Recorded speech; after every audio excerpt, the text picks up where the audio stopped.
కానీ 10 ఏళ్లుగా మిమ్మల్ని నిర్లక్ష్యం చేసినటువంటి వాళ్ళు ఎవరు, ఈ రోజు మీ జీవితాలను అభివృద్ధి చేయాలని వచ్చినటువంటి వాళ్ళు ఎవరు అనేది ఒక్కసారి ఆలోచించుకోండి.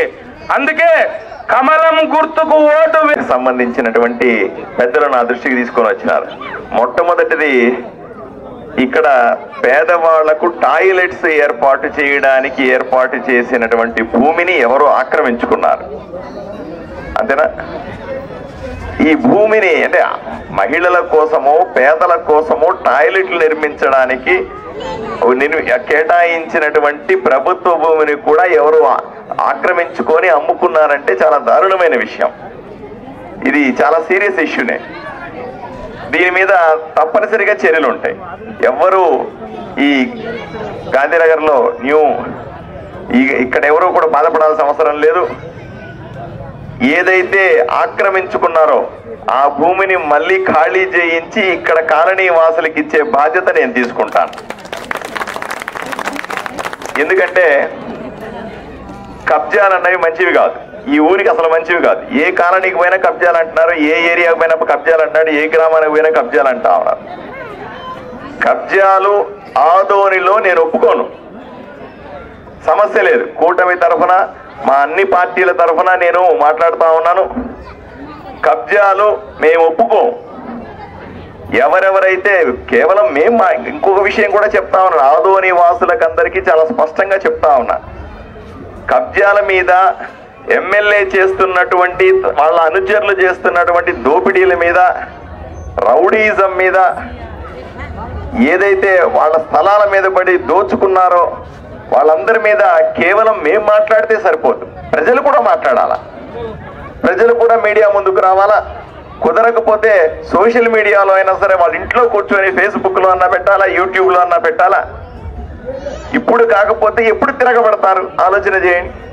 ఆదోనిలో ఉన్నటువంటి ప్రజలందరికీ చెప్తా ఉన్నా, ఎమ్మెల్యే సాయి ప్రసాద్ రెడ్డి బాధితులకు అందరికీ చెప్తా ఉన్నా, ఎమ్మెల్యే సాయి ప్రసాద్ రెడ్డి గారు ఎవరెవరి మీద దౌర్జన్యాలు చేశాడో, ఎవరెవరి మీద అఘాయిత్యాలు చేశాడు, ఎవరెవరి ఇళ్ళు కబ్జా చేసుకున్నాడో, ఎవరెవరి స్థలాలు కబ్జా చేసుకున్నాడో, ప్రభుత్వ స్థలాలు కబ్జా చేసుకున్నాడో, లేదా గుడులకు సంబంధించినటువంటి స్థలాలు కూడా కబ్జా చేసుకున్నాడో, వీళ్ళందరూ కూడా బయటికి రండి దయచేసి.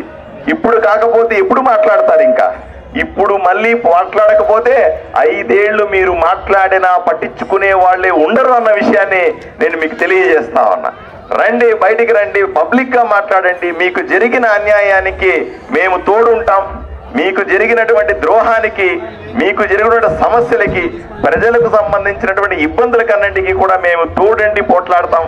మీరు బయటకు వచ్చి మాట్లాడి మీ సమస్యను ధైర్యంగా ఎదుర్కొంటే పరిష్కారం దొరుకుతుందని మాత్రం చెబుతాను. నేను మళ్ళీ ఒక పిల్లిని కూడా రూములో వేసి కొడితే తిరగబడుతుందంట. మరి ఆదోని వాసులందరూ కూడా 10 సంవత్సరాలుగా ఎమ్మెల్యే సాయి ప్రసాద్ రెడ్డి గారు చేస్తున్నటువంటి దౌర్జన్యాలకి ఎందుకు తిరగబడరు అని సూటిగా ప్రశ్నిస్తా ఉన్నా. ఇంతకంటే మంచి సమయం ఉందా తిరగబడ్డానికి అని అడుగుతా ఉన్నా. మీరు బయటకు వచ్చి మాట్లాడితే 10 మంది చూస్తారు, మీరు బయటకు వచ్చి మాట్లాడితే 10 మంది వింటారు, మీరు బయటకు వచ్చి మాట్లాడితే పరిష్కారం వస్తుంది, మీరు బయటకు వచ్చి మాట్లాడితే మాకు ఇటువంటి అన్యాయం జరగకూడదని మిగతా వాళ్ళు మారుతారు. ఈ బాధ్యత మీకు లేదా అని ఆదోని వాసులందరినీ అడుగుతా ఉన్నా. దయచేసి నేను మిమ్మల్ని రిక్వెస్ట్ చేసేది ఒకటే, మీడియాలోనో సోషల్ మీడియాలోనో అట్లా కుదరకపోతే మీ పక్కింట్లోనో వెనకింట్లోనో మీ గ్రామాల్లోనో మీ వీధుల్లోనో 10 మందితో మీకు జరిగిన అన్యాయాన్ని మాట్లాడండి. ఎమ్మెల్యే సాయి ప్రసాద్ రెడ్డిని చిత్తుగా ఓడించాల్సిందిగా కోరుకుంటూ సెలవు తీసుకుంటాను. నమస్కారం.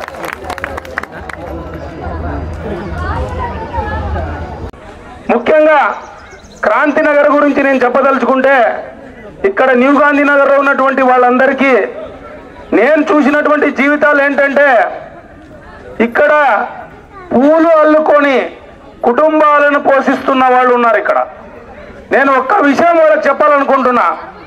ఈరోజు మీరు కమలం గుర్తుకు ఓటేస్తే, పార్థసారథి గారిని గెలిపిస్తే మీ జీవితం అంతా పూలబాటే ఉంటుందని మీకు అందరికీ నేను తెలియజేసుకుంటున్నా.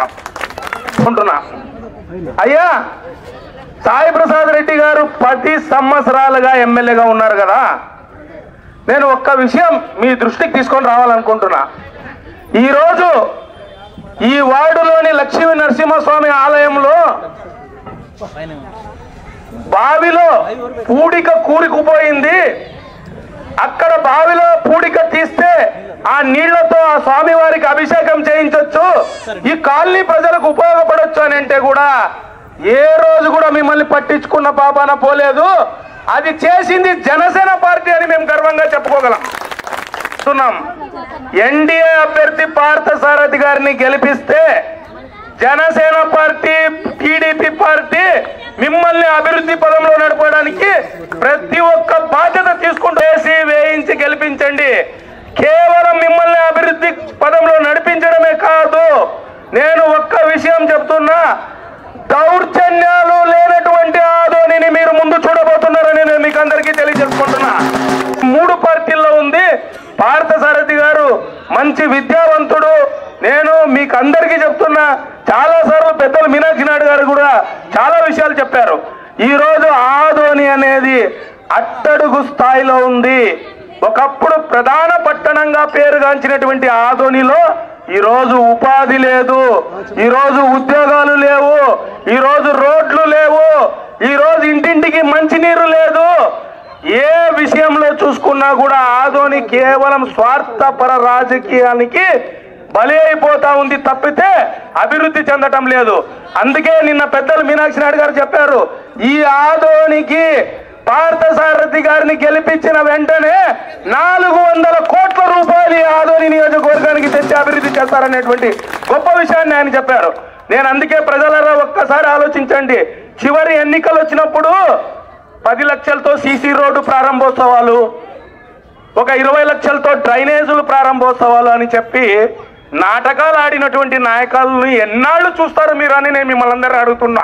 అందుకే జగన్మోహన్ రెడ్డి గారు మాటికి అంటుంటారు, అభివృద్ధి అంటే చివరి 6 నెలల్లో టెంకాయ కొట్టడం కాదు, పరిపాలన వచ్చిన తర్వాత, ప్రభుత్వం వచ్చిన తర్వాత మొదటి రోజే టెంకాయ కొట్టి పూర్తి చేయడం అని చాలాసార్లు చెప్పారు. కానీ ఆదోని నియోజకవర్గంలో ఏం జరిగింది? మొత్తం రాజకీయం అంతా చివరి 6 నెలల్లోనే జరుగుతుంది. 4.5 సంవత్సరాలు నిద్రపోయినటువంటి నాయకులు, 4.5 సంవత్సరాలు ప్రజల బాగోగుల్ని విస్మరించినటువంటి నాయకులు చివరి 6 నెలల్లో మళ్ళీ మీ మీద కపట ప్రేమను చూపించడానికి వస్తున్నారు. దయచేసి ప్రజలారా మీకందరికీ చెబుతున్నా, మోదీ గారి నాయకత్వం సంక్షేమానికి నిదర్శనమైతే నారా చంద్రబాబు గారి నాయకత్వం అభివృద్ధికి నిదర్శనం. అలాగే ఈ ఇద్దరి పార్టీల వెనక ఉన్నటువంటి పవన్ కళ్యాణ్ గారు, కలిసి నడుస్తున్నటువంటి పవన్ కళ్యాణ్ గారు సహాయానికి నిదర్శనమని నేను మీకు అందరికీ తెలియజేసుకుంటున్నా. కేంద్ర ప్రభుత్వంలో నరేంద్ర మోడీ గారు, అమిత్ షా, నడ్డా గారి దగ్గర చాలా చనువున్న వ్యక్తి. ఈయన 10 సంవత్సరాల నుంచి భారతీయ జనతా పార్టీలో ఉన్నారు. కేంద్రంలో కూడా ఎన్నో కమిటీల్లో మెంబర్గా ఉన్నారు. మరి ముఖ్యంగా పార్థసారథి గారు మనం గెలిపించుకుంటే మనకి నీటి సమస్య ఉంది. ఇప్పుడు మీకు ఎన్ని రోజులకు ఒకసారి నీళ్ళు వస్తాయి మీకు తెలుసు. ఆ నీటి సమస్య కూడా నేను 2009లో గవర్నమెంట్ నుండి ఎమ్మెల్యే ఉన్నప్పుడు అప్పుడు శాంక్షన్ చేయించింది. అది 2004లో మన ప్రభుత్వం 2004 కదా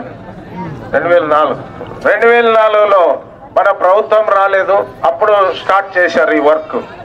బట్ అది ఏ రకంగా ఎన్నిసార్లు రిపేర్ అయింది మీ అందరికీ తెలుసు. కాబట్టి అటువంటి ఇప్పుడు జనాభా పెరిగింది, ఎక్కడెక్కడో ఆదోని అభివృద్ధి పోయింది. మొదటికి అప్పటికి ఇప్పటికి చాలా పెరిగింది. మరి ఈ ప్రాంతం అంతా నీటి సమస్య తీరాలన్నా, మరి గ్రామీణ ప్రాంతంలో నీటి సమస్య తీరాలన్నా దాదాపు కొత్తవి ట్యాంకులు కట్టాలి, పైప్ లైన్ వేయాలి, ఎన్నో ఏళ్ల కింద వేసిన పైప్ లైన్లు, ఇవన్నీ చేయాలంటే ఒక 400 కోట్లు అవుతుంది. మన ఆదోని నియోజకవర్గంలో 30-40 సంవత్సరాల వరకు నీటి కొరత లేకుండా చేయాలంటే 400 కోట్లు కావాలి. ఆ 400 కోట్లు తీగల సత్తా ఉన్న నాయకుడు డాక్టర్ పార్థసారథి గారు. ఎందుకంటే ఇది సెంట్రల్ ఫండ్స్. మేమందరం కూడా ఆయనకి అదే చెప్తున్నాం, మీరు దయచేసి మీరు ఎమ్మెల్యే అయిన వెంటనే, మన ప్రభుత్వం ఏర్పడిన వెంటనే ఒక 6 నెలల్లో శాశ్వత ఆదోని నియోజకవర్గ తాగునీటి సమస్యను మీరు తీరిస్తే భవిష్యత్తులో 40 సంవత్సరాల వరకు మీ పేరు స్థిరస్థాయిగా ఉంటుంది. ఆ రకంగా మీరు చేయాలని అడిగాం. ఆయనకున్న కెపాసిటీని మాకు తెలుసు. ఖచ్చితంగా చేసే కెపాసిటీ ఉంది. ఆయన ఎమ్మెల్యే అయిన తర్వాత ఒక దాదాపు 1000 కోట్ల రూపాయలు కేంద్ర నిధులు తెచ్చి అన్ని రకాలుగా అభివృద్ధి చేయడానికి అవకాశం ఉన్న వ్యక్తి ఈయనొక్కడే. ఎందుకంటే మిగతా మన పార్టీ తరఫున 6 మంది ఎమ్మెల్యేలుగా పోటీ చేస్తున్నారు. కర్నూలు, కోడుమూరు, పత్తికొండ, ఎమ్మిగనూరు, మంత్రాలయం, ఆలూరు. వాళ్ళు ఎమ్మెల్యేలుగా ప్రజలు వాళ్ళు కూడా గెలిపిస్తారు. అయినా వాళ్ళకి ఇటువంటి అవకాశం లేదు. ఒక్క అవకాశం మన ఆదోని నియోజకవర్గ ప్రజానీకానికి ఉంది. అన్ని రాజకీయ పార్టీ నాయకులందరూ కూడా మనం ఏం కోరుకుంటాం, మా ఏరియా బాగుండాలి, మాకి రోడ్లు ఉండాలి, నీళ్లు సౌకర్యాలు ఉండాలి, అన్ని రకాల అభివృద్ధి ఉండాలి, కాలేజీలు ఉండాలి. ఇవన్నీ గత 50-60 సంవత్సరాల నుంచి ఎంతో మంది, నేను 3 సార్లు ఎమ్మెల్యే అయినా, సాయి ప్రసాద్ రెడ్డి 3 సార్లు ఎమ్మెల్యే అయినారు, ఆల్వి సత్యనారాయణ స్వామి 2 సార్లు ఎమ్మెల్యే అయినారు, మరి రాజుట్ రామయ్య గారు 2 సార్లు అయినారు, భూషణ్ గారు అయ్యారు, ప్రకాష్ జైన్ గారు అయ్యారు, సీతారాం రెడ్డి గారు అయ్యారు. మేమందరైనా కానీ మాకు ఎటువంటి అవకాశం లేదు. ఇప్పుడు 6 నియోజకవర్గాల్లో ఎమ్మెల్యేలుగా పోటీ చేస్తున్న తెలుగుదేశం పార్టీ అభ్యర్థులు కూడా ఇటువంటి అవకాశం లేదు. మన కర్నూలు, ఉమ్మడి కర్నూలు జిల్లాలో ఒకే ఒక అవకాశం ఉండేది మన ఆదోని నియోజకవర్గ ప్రజానీకానికి. ఇది అందరూ గుర్తుపెట్టుకోండి. మన ప్రాంతం అభివృద్ధి చెందాలి. 40 సంవత్సరాల వరకు నీటి సమస్య అనేది ఉండకూడదు. కాలేజీలు కానీ మిగతా ఏ సౌకర్యాలైనా కానీ ఎన్ని గెలిపించుకుంటే ఎందుకంత గట్టపతంగా చెప్తామంటే ఇప్పుడున్న పరిస్థితుల్లో రాష్ట్ర బడ్జెట్ చాలా తక్కువ ఉంటుంది. రాష్ట్ర బడ్జెట్ లో ఉద్యోగస్తుల జీతాలు, ఉద్యోగస్తులు రిటైర్ అయిన వాళ్ళ పెన్షన్లు, మరి ఇప్పుడు ఇన్ని సంక్షేమ కార్యక్రమాలు చెప్పిన దానికి ఇవన్నిటికీ కాస్తో కూస్తో అవి సరిపోతాయి. మరి ఇప్పుడున్న పరిస్థితుల్లో సరిపోతాయి. కానీ చంద్రబాబు నాయుడు గారు విజన్ ఉన్న ముఖ్యమంత్రి కాబట్టి ఆయన వేరే రకంగా ఆదాయాన్ని సమకూర్చేది డెవలప్మెంట్కి చేసేదానికి ఉంటుంది. కానీ మనకి 1000 కోట్లు సెంట్రల్ నుంచి తెచ్చే కెపాసిటీ ఉన్న వ్యక్తి కావాలా? ఒక్కసారి ఆలోచించండి. మన ప్రాంతం అభివృద్ధి కావాలా లేదా? ఏ పార్టీలో ఉన్న నాయకులు కూడా ఆలోచించండి.